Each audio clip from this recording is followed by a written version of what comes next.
Hi everyone. So இந்த வீடியோவில் நம்ம என்ன பார்க்க போகிறோம் அப்படின்னா, ஜனவரி மந்த் முடிஞ்சு போச்சு.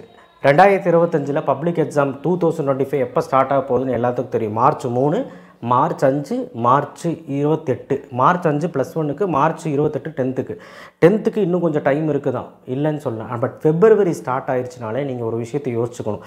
ஃபெப்ரவரி மட்டும்தான் நம்ம கையில் இருக்குங்கிற மாதிரி யோசிச்சுக்கணும். 11th 12க்கு ஃபெப்ரவரி மட்டும்தான் இருக்குது, அது சொல்லவே அதுதான் உண்மை. பட் 10க்கு வந்து நீங்கள் மார்ச்சில் டைம் இருக்குது அப்படிலாம் நினச்சிக்கணும். ஃபெப்ரவரி மட்டும்தான் டைம் இருக்குதுன்னு நினச்சி படிக்கணும். சரிங்களா? நான் ஆல்ரெடி ஒரு 5 நாளைக்கு 4 நாளைக்கு முன்னாடியே நினைக்கிறேன் ஒரு வீடியோ போட்டிருந்தேன். ஸோ கடைசி 28 நாள் எப்படி படிக்கலாம் அப்படின்னு ஒரு வீடியோ போட்டிருந்தேன். அது டிஸ்கஷன் பாக்ஸில் வைக்கிறேன். அந்த மாதிரி எல்லா லெசன்ஸுமே கம்ப்ளீட் பண்ணியிருக்கீங்களான்னு பாருங்கள். சரிங்களா? நான் அதிலே வந்து என்ன சொல்லியிருப்பேன்னா, இம்பார்ட்டன்ட் யூனிட் சொல்லியிருப்பேன். சரிங்களா? இருந்தாலும் இந்த வீடியோவில் சொல்கிறேன், இம்பார்ட்டன்ட் யூனிட் சொல்லியிருப்பேன். அது எல்லாமே ரொம்ப இம்பார்ட்டண்ட்டாக அந்த யூனிட்ஸ் எல்லாம் எல்லாமே படிக்க ட்ரை பண்ணுங்கள். மீதி யூனிட்ஸ் எல்லாம் இம்பார்ட்டன்ட் படிக்க ட்ரை பண்ணுங்கள். அதுக்கு தான் இப்போ டைம் இருக்குது. இம்பார்ட்டன்ட் கொஷின்ஸ்க்கு முக்கியத்துவம் கொடுக்கணும் தான், வேறு வழியே கிடையாது. ஏன்னா லாஸ்ட் மினிட் படிக்கிறது அப்படி தான் படிக்கணும். ஆல்ரெடி படிச்சுட்டு இருக்கிற பசங்க, நல்லா படிச்சுட்டு இருக்க பசங்க, ரிவிஷனில் இருக்க பசங்க பிரச்சனையே கிடையாது. படிக்கலை, இப்போ தான் ஸ்டார்ட் பண்ண போகிறோன்னா இம்பார்ட்டன்ட் கொஷின்ஸ் தான் படிக்க ஆரம்பிக்கணும், வேறு வழியே கிடையாது. Previous year questions plus important questions, இந்த மாதிரி சேனலில் போடுற இம்பார்ட்டன்ட் கொஷின்ஸ், இதைத்தான் நீங்கள் படித்தவங்க, வேறு வழியே கிடையாது. ஏன்னா டைம் இல்லைங்க. ஸோ அந்த மாதிரி நீங்கள் வந்து கொண்டு போயிட்டீங்க. சரிங்களா? ஸோ டோட்டலாக நமக்கு எவ்வளோ நாள் இருக்குது அப்படின்னா 28 நாள் இருக்குது ஃபெப்ரவரியில். அதில் 4 நாள் ப்ராக்டிக்கலுக்கு போயிடும். நான் முதல்ல சொல்லிட்டேன், 11க்கும் சரி 12க்கும் சரி. முக்கியமாக லாஸ்ட் 2 days தமிழுக்கு படித்தே ஆகணும். 26ஆம் தேதி மட்டும் தான் டைம். 27, 28, 1ஆம் தேதி 2ஆம் தேதி கண்டிப்பாக நீங்கள் வந்து தமிழ் தானே படிப்பீங்க. நீங்கள் சொல்லுங்கள், நீங்கள் வந்து 1ஆம் தேதி 2ஆம் தேதி தமிழ் படிப்பீங்களா? லாஸ்ட் 2 நாள் கூட நம்ம தமிழ் படிக்கலன்னா எப்படி? அதாவது ஃபெப்ரவரியில். ஸோ 2 நாள் தமிழுக்கு போச்சுன்னா பாக்கி நம்மக்கிட்ட 23 நாள் தான் இருக்குது. 23 நாளில் என்ன பண்ணிட முடியும் அப்படின்னு கேட்டால், இப்போவும் நான் ஹோப் கொடுக்குறேன். கண்டிப்பாக நான் சொல்கிறேன், 10th இருந்தீங்கன்னா மார்ச்சில் டைம் இருக்கிறனால 10th இருந்தீங்கன்னா கண்டிப்பாக 450+ எடுக்கலாம். 11th இருந்தீங்க அப்படின்னா கண்டிப்பாக ஒன்றுமே படிக்காத பையன் கூட ஒரு 400 to 450 எடுக்கலாம். நல்லா படிக்கிறவனா இருந்தால் 500 எடுத்துருவோம், அது பிரச்சனை இல்லை. 12th இருந்தீங்கன்னா கண்டிப்பாக நீங்கள் 500 கிட்ட கூட மூவ் பண்ணலாம். ஸோ இதுக்கு மேலே எடுக்க முடியும்னா அது வந்து படித்து முடித்த பசங்க, ரிவிஷனில் இருக்க பசங்க எடுக்கலாம்.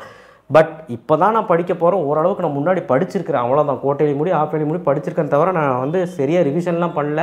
அப்படி இப்படி தான் இருக்கேன்னா ஒன்றுமே பிரச்சனை இல்லை. இப்போதைக்கு இருக்க நமக்கு ஒரே வழி என்னென்னா, டெய்லியுமே 8 hours நீங்கள் படித்தே ஆகணும். 8 to 9 hours. நீங்கள் ஸ்கூல் லீவ் இல்லை அப்படின்னு சொன்னீங்கன்னா நீங்கள் ஈவினிங் வந்து ஒரு 3 to 4 hours படிக்கணும். காலையில் நான் சொல்லிகிட்டே தான் இருக்கேன் எல்லா வீடியோலையும், காலையில் நீங்கள் 2 hours படிச்சு தான் ஆகணும். மொத்தமாக ஒரு 5 மணி நேரம். ஸ்கூல் லீவ் இல்லைன்னா 5 to 6 மணி நேரம் நீங்கள் படிச்சு தான் ஆகணும். ஸ்கூல்லையாவது படிங்க, வேறு வழியே கிடையாது. ஸ்கூலில் நீங்கள் ஏதோ ஒன்று சொல்லிட்டாவது படிங்க, இல்லை அவங்க படிக்க வைக்கிறதாவது ஏதோ ஒன்று படிங்க.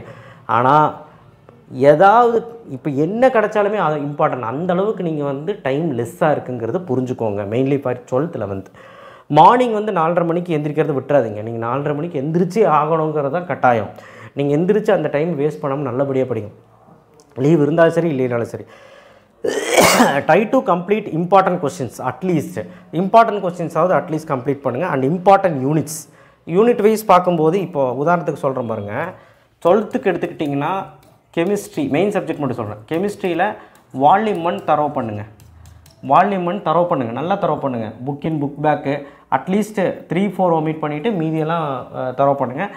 அதுலேயும் செகண்ட் வால்யூமில் 8, 9 ஈஸி, 10 வந்து ஓரளவுக்கு படிச்சிருங்க. மீதியெல்லாம் இம்பார்ட்டன்ட் மட்டும் கான்சன்ட்ரேட் பண்ணுங்கள். வால்யூம் 1 அண்ட் 8, 9 நீங்கள் ஃபுல்லாகவே படிக்க ட்ரை பண்ணுங்கள். ஃபுல்லான புக் பேக்கு நல்லா முக்கியத்துவம் கொடுங்க. ஃபிசிக்ஸ் எடுத்துட்டிங்கன்னா 1, 2, 5, 8 நான் சொல்லிகிட்டே தான் இருக்கேன். இதில் ஃபுல்லாக படிச்சிருங்க. புக் பேக் படித்தா போதும். மீதி லெசன்ஸ் எல்லாம், ரிமைனிங் லெசன்ஸ் எல்லாம் இம்பார்ட்டன்ட் மட்டும் படித்தா போதும். ரிமைனிங் லெசன்ஸ் எல்லாம் இம்பார்ட்டன்ட் மட்டும் அட்லீஸ்ட். மேக்ஸில் வந்து பார்த்திங்கன்னா நீங்கள் கட்டாயமாக 5 மார்க் செக்ஷன், நான் 5 மார்க் 2 மார்க் 3 மார்க்காக பிரிச்சுக்கோங்க. 2 மார்க் 3 மார்க் வேணும்னா first chapter, second chapter, third chapter, 4, 8, 11, 12 இதில் மட்டும் நீங்கள் 2 மார்க் 3 மார்க் கான்சன்ட்ரேட் பண்ணுங்கள். ரொம்ப ஈஸி. நம்ம சொன்ன கொஷின்ஸ் கூட படித்தா போதும். 5 மார்க்ஸ் வந்து பார்த்திங்கன்னா சாப்டர் 1, சாப்டர் 2, சாப்டர் 3, சாப்டர் 4, 5.1, 5.2 இதெல்லாம் நான் ஆல்ரெடி சொல்லியாச்சு. 5.5, 6.1, 6.3, 6.7, 7.1, 7.2, 7.8, 8.7, 9.8, 9.3, 10.5, 10.7, 10.8 அட்லீஸ்ட்டு. முடிஞ்சால் 10.8, 10.8 தான் கண்டிப்பாக வரும். 11.2லேருந்து 11.5 வரைக்குமே 5 மார்க் கேட்டிருக்காங்க. 12.1, 12.2. ஸோ இதிலெல்லாம் நீங்கள் 5 மார்க் பார்த்தே ஆகணும். நான் இம்பார்ட்டன்ஸ் எல்லாம் போட்டிருக்கேன், உங்களுக்கு தெரியும். ஸோ பயாலஜி பொறுத்த வரைக்கும் பாட்னி ஜுவாலஜியாக பிரிச்சோம். பாட்னியில் ஒரு 5 லெசன் ஏதோ ஒரு 5 லெசன் நல்லபடியாக படிச்சுட்டு மீதியெல்லாம் கொஞ்சம் இம்பார்ட்டன்ட் புக் பேக் மட்டும் கான்சன்ட்ரேட் பண்ணுங்கள். ஜுவாலஜிலேயும் ஏதோ ஒரு 5 லெசன் நல்லா படிச்சுட்டு மீதியெல்லாம் புக் பேக் மட்டும் கான்சன்ட்ரேட் பண்ணுங்கள். ஏதோ ஒன்று பண்ணுங்கள். கம்ப்யூட்டரில் புக் பேக் மட்டும் படித்தா போதும். அட்லீஸ்ட் நீங்கள் வந்து 10 யூனிட்டாவது இப்போ முடிச்சு வைங்க கையில். ஸோ இது எல்லாமே நீங்கள் ஒரே மாதத்தில் பண்ணி ஆகணும். தமிழ் இங்கிலீஷ் இப்போதைக்கு தொட வேணாம். நீங்கள் கோர் சப்ஜெக்ட் மட்டும், அதாவது இந்த மாதிரி சப்ஜெக்ட் மட்டும் கான்சன்ட்ரேட் பண்ணுங்கள். 11th பொறுத்த வரைக்கும் சேம் ஐடியா ஃபார் கெமிஸ்ட்ரி. கெமிஸ்ட்ரிக்கு சேம் ஐடியா. 12th நான் என்ன சொன்னோன்னா அதே தான். வால்யூம் 1 8 9 சரிங்களா. இது என்ன சொல்லணும், மீதியெல்லாம் நீங்கள் இம்பார்ட்டன்ட் படிச்சிங்கன்னா போதும் சரிங்களா. அடுத்து ஃபிசிக்ஸில் வந்து பார்த்தீங்கன்னா உங்களுக்கு first unit, second unit, 4th unit, 6th unit, 9th unit இது மட்டும் நீங்கள் புக் பேக்கில் எல்லா கொஸ்டினுமே முடிஞ்ச அளவுக்கு ஒரு 90% 80% கொஸ்டின்ஸாவது படிக்க ட்ரை பண்ணுங்கள். மீதி எல்லா யூனிட்லையும் நீங்கள் வந்து ரொம்ப இம்பார்ட்டன்ட் கொஸ்டின்ஸ் படித்தா போதும். நானே போடுவேன். இப்போ கூட நான் ஃபிசிக்ஸில் போட்டிருக்கேன். அந்த கொஸ்டின்ஸ் மட்டும் நீங்கள் எல்லா லெசனும் படித்தாலே போதும். இருந்தாலும் நான் ஒரு பூஸ்டப்புக்காக சொல்கிறேன். அடுத்தது வந்து பார்த்திங்கன்னா இது ஃபிசிக்ஸ் முடிஞ்சு கெமிஸ்ட்ரி மேக்ஸ் வந்து first chapter, 7th chapter, 8th chapter, 10th chapter, 12th chapter, அதுக்கப்புறம் வந்து பார்த்திங்கன்னா ஒரு 5th சாப்டர். இந்த சாப்டரையாவது அட்லீஸ்ட் நீங்கள் ஃபுல்லாக தரவு பண்ணிங்கன்னா கொஞ்சம் நல்லாயிருக்கும். ஏன்னா இதெல்லாம் ரொம்ப ஈஸியான சாப்டர், முக்கியமான சாப்டர். இதெல்லாம் தரவு பண்ணிட்டீங்கன்னா அதுக்கப்புறம் 5 மார்க் செக்ஷன்ஸ் நான் சொல்லியிருக்கேன். 5 மார்க் செக்ஷன்ஸ் 5 மார்க்ஸ் என்னது, சாப்டர் 1, 2, 4.4, 5.2, 5.4, அதுக்கப்புறம் 6.4, 7th சாப்டர் ஃபுல்லாக, 8th சாப்டர் ஃபுல்லாக, அதுக்கப்புறம் 9th சாப்டர்லாம் இல்லை, 10th சாப்டரில் 10.4, 11th சாப்டரில் 11.11, 11.12, அதுக்கப்புறம் 12th சாப்டரில் 12.4. ஸோ இதை மட்டுமாவது நீங்கள் வந்து கான்சன்ட்ரேட் பண்ணுங்கள். இப்போங்கிற ஒன்றுமே படிக்கலைன்னா ஃபஸ்ட்டு 5 மார்க் கம்ப்ளீட் பண்ணுங்கள், அப்புறம் 2 மார்க் 3 மார்க் கம்ப்ளீட் பண்ணுங்கள். இதெல்லாமே நம்ம தனியாக வீடியோ, மேக்ஸுக்குன்னு தனியாக வீடியோ போடும்போது பேசிக்கலாம். ஸோ அதுக்கப்புறம் பயாலஜி பொறுத்தவரைக்கும் ரொம்ப டஃப். ஏன்னா நான் சொல்லவே இல்லை, அட்லீஸ்ட் பாட்னியை நீங்கள் வந்து அக்கு வேறு ஆணி வேறு பிரித்து அதில் ஒரு 6 லெசன் படித்து வைங்க. அப்புறம் நல்லபடியாக நீங்கள் 11th பொறுத்த வரைக்கும் பயாலஜியில் புக் பேக் மட்டும் கான்சன்ட்ரேட் பண்ணுங்கள். ஜுவாலஜி அதே மாதிரி தான், புக் பேக் மட்டும் கான்சன்ட்ரேட் பண்ணுங்கள். டைம் இல்லை. ஸோ ஒரு 6 லெசனாவது ஒழுக்கமாக படித்து வைங்க. இப்போதைக்கு வேறு வழியே கிடையாது. நான் இம்பார்ட்டன்ட் 11th இன்னும் போடல, பயாலஜி நான் போடுறேன். ஸோ தமிழை பொறுத்த வரைக்கும் கடைசியில் பேசிக்கலாம். வேறு வழியே கிடையாது. இப்போதைக்கு நீங்கள் இதுதான் பண்ணுறீங்க. வீக்கு எப்படி வேணாலும் நீங்கள் பிளான் பண்ணிக்கோங்க. பயாலஜி பொறுத்த வரைக்கும் பயாலஜி டைம் இருக்காது. கம்ப்யூட்டர் பொறுத்த வரைக்கும் 11th பிரச்சனை இல்லை, ஓனாக எழுதிக்கலாம். First 5 lesson easy, last 5 lesson easy. So இது நீங்கள் ஓன் தான். நடுவில் ஒரு 4 லெசன் எக்ஸ்ட்ரா படித்து வச்சுக்கோங்க, அவ்வளோதான். இதுதான் கம்ப்யூட்டருக்கு. ஸோ அதை கம்ப்யூட்டர் பொறுத்த வரைக்கும் ஃபஸ்ட் 5 லெசன், லாஸ்ட் 5 லெசன் படித்து வச்சிரு. அப்புறம் நடுவில் ஒரு 4 லெசன். ஸோ புக் பேக் மட்டும் கான்சன்ட்ரேட் பண்ண போதும். இதை மட்டும் பண்ணு. இதெல்லாம் சாட்டர்டே சண்டே பண்ணு. கம்ப்யூட்டர் பயாலஜிங்கிறப்போ ஃப்ரைடே, சாட்டர்டே, சண்டே கான்சன்ட்ரேட் பண்ணு முக்கியமாக. ஸோ எதுக்கு வெயிட்டேஜ் கொடுத்து படிக்கணும்னு உங்களுக்கு நல்லா தெரியும். எது படிக்கலையோ அதுக்கு முக்கியத்துவம் கொடுத்து இப்போ படிங்க. ஸோ இதெல்லாமே நான் எல்லா வீடியோலையும் சொல்லியாச்சு. ஸோ கடைசியாக இந்த 1 மந்தில் என்ன பண்ண முடியுங்கிறத இப்போ பார்த்துக்கிட்டு இருக்கோம் சரிங்களா. கண்டிப்பாக முடியும். 10th ஸ்டாண்டர்டுக்கு நான் என்னடா ஒன்றுமே சொல்லணும்னு நினைக்காதீங்க. 10th பொறுத்த வரைக்கும் நிறைய விஷயங்கள் நான் ஆல்ரெடி அந்த வீடியோவில் பேசியிருக்கேன். கீழே டிஸ்கிரிப்ஷன் பாக்ஸில் பாருங்கள்.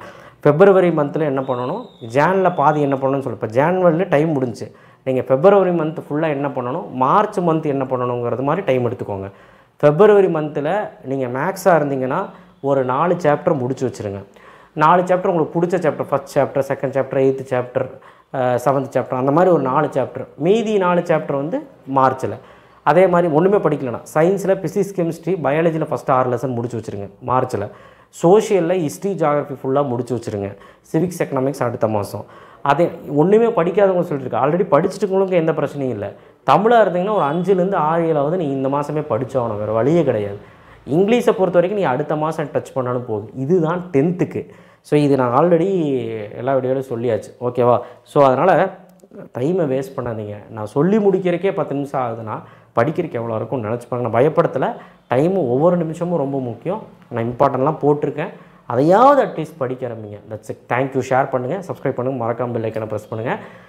கடைசி 23 நாள் இருக்குதுன்னு நினச்சி பயப்பட வேண்டாம். இப்போ இருந்து ஸ்டார்ட் பண்ணால் கூட ஒவ்வொரு நாளுமே ஒவ்வொரு நிமிஷமே ரொம்ப இம்பார்ட்டன்ட். நீங்கள் 8 to 9 hours 8 hours படிக்கிறது இன்னும் 1 மணி நேரம் ஜாஸ்தி படித்தா கூட தப்பு இல்லை. ஏன்னா உங்களுக்கு படிக்கிற ரேட் இன்க்ரீஸ் ஆகும். ரெண்டாவது வந்து ஸ்கூலுக்கு போகிறவங்க ஸ்கூலுக்கு போயிட்டு வந்துட்டு அட்லீஸ்ட் அந்த 3 to 4 hours நைட்டு படிச்சுட்டு காலையில் நேரமாகவும் எந்திரிச்சிட்டு என்ன பண்ணுறது, இந்த 1 மாதம் மட்டும் கொஞ்சம் கஷ்டப்படுங்க. வேறு வழியே கிடையாது. That's it. தேங்க்யூ. ஷேர் பண்ணுங்கள், சப்ஸ்கிரைப் பண்ணுங்கள். All the best. நிறைய விஷயங்கள் பேச வேண்டியது இருக்குது நம்ம சேனலில். ஸ்டே டியூன்டாக இருங்க. தேங்க்யூ.